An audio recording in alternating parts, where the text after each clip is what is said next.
میری شادی جس سے ہوئی وہ مجھ سے عمر میں 18 سال بڑا تھا، اور یہ سب قدرت کے فیصلے ہوتے ہیں۔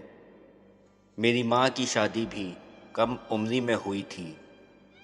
میری امی کبھی بھی اپنے بچپن سے باہر نہیں آئیں، اور نہ ہی کبھی انہوں نے خود کو ماں سمجھا ہے۔ مجھے اس چیز کا ہمیشہ افسوس رہے گا کہ میری ماں نے کبھی بھی اپنے بچوں کو ماں جیسا پیار نہیں دیا۔ ان کا پیار ہمیشہ ساری زندگی اپنی بہنوں سے ہی رہا۔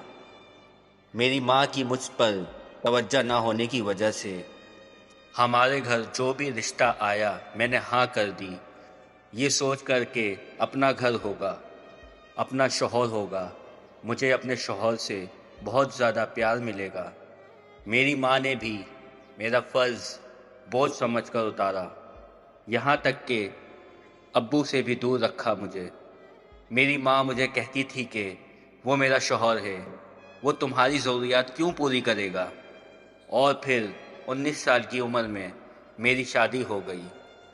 لیکن خدا کا کرنا ایسا ہوا کہ میری شادی کے بعد اس سے بھی بدترین حالات ہو گئے میرا شوہر شرابی اور بد کردار نکلا۔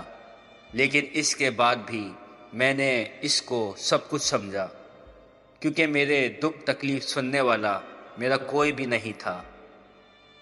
میری ماں تو میرا دکھ تکلیف کبھی بھی نہیں سنتی تھی، اور میرے باپ کو بھی ہمیشہ مجھ سے دور رکھا۔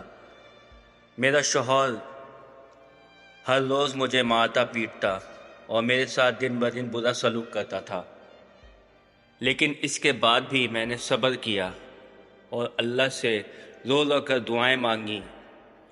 کچھ عرصے بعد میرے شوہر کا رویہ مجھ سے بہتر ہونے لگا، لیکن اس کے بعد بھی میرا شوہر شراب دن رات پیتا تھا، اور پھر یوں ہوا کہ میرے 3 بچے ہو گئے۔ میرے سر پر جیسا بھی وقت آیا، اچھا آیا یا برا آیا، لیکن میں نے ہر حال میں اپنے شوہر کا ساتھ دیا۔ لیکن مجھے اس بات کا افسوس رہے گا کہ میں نے اس کے لیے سب کچھ کیا، لیکن اس نے کوئی عادت بھی میرے خاطر نہیں چھوڑی۔ عارضی طور پر کبھی ٹھیک ہوتا تو اس کے بعد پھر ویسا ہو جاتا تھا۔ اب یہ عالم ہے کہ وہ مجھے مارتا ہے اور مجھے کہتا ہے کہ میرے گھر سے نکل جا، تم نے میرے اپنے مجھ سے جدا کر دیے، اب میں کہاں جاؤں اپنے بچوں کے ساتھ؟ میرا اس دنیا میں کوئی نہیں ہے۔ یقین جانے میں نے اس بندے کی دن رات خدمت کی، میں اپنی جان تک پیچھے دینے سے نہیں ہٹی، لیکن میرے ساتھ پھر بھی برا ہوا۔ اب میں کہاں جاؤں، کیا کروں، مجھے کچھ سمجھ نہیں آ رہا۔